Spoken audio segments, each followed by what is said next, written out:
টানা ২ দিনেরও বেশি সময় ধরে বিদ্যুৎ না থাকায় আশ্রয়কেন্দ্রে ভিড় করছেন কিয়েভের বাসিন্দারা। -13 ডিগ্রি সেলসিয়াস তাপমাত্রার মধ্যে রবিবার স্থানীয়রা জড়ো হন মোবাইল ফোন ও পাওয়ার ব্যাংক চার্জ দেওয়ার জন্য। রাশিয়ার ড্রোন ও ক্ষেপণাস্ত্র হামলায় কিয়েভের বিদ্যুৎ কেন্দ্রগুলো ক্ষতিগ্রস্ত হলে শহরের বিভিন্ন এলাকায় বিদ্যুৎ পাশাপাশি হিটিং সিস্টেম বন্ধ হয়ে যায়। এছাড়া একটি স্কুল ভবনকে অস্থায়ীভাবে আশ্রয়কেন্দ্র বা ইনভিনসিবিলিটি পয়েন্ট হিসেবে রূপান্তর করা হয়েছে।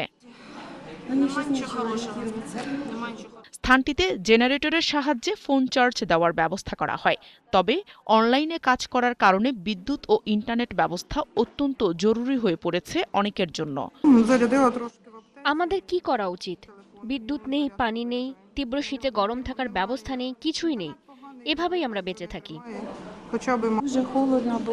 আমি একটি ফার্মেসিতে আমার ফোনটা একটু চার্জ দিয়েছি। এখন পাওয়ার ব্যাংক চার্জ করছি। মোবাইল ইন্টারনেট খারাপ এবং ওয়াইফাই ঠিকমতো কাজ করছে না। আগামীকাল আমার মেয়েকে অনলাইনে কাজ করতে হবে, তাই আমি জানি না সে কিভাবে সামলাবে। এদিকে কিয়েভের ক্ষতিগ্রস্ত জ্বালানি কেন্দ্র পরিদর্শন করেছেন মেয়র ভিটালি ক্লিচকো।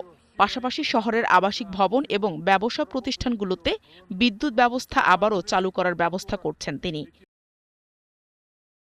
অন্যদিকে ইউক্রেনের প্রেসিডেন্ট ভলোদিমির জেলেনস্কি অভিযোগ করেছেন, হিমশীতল আবহাওয়ার মধ্যেই রাশিয়া এ হামলা চালিয়েছে, যাতে করে সাধারণ মানুষের দুর্ভোগ আরও বাড়ে। এই হামলাকে বেসামরিক নাগরিকদের বিরুদ্ধে নিষ্ঠুর সন্ত্রাস বলেছেন জেলেনস্কি।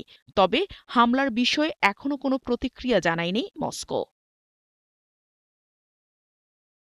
নাহিদা রিন্থি, ৭১।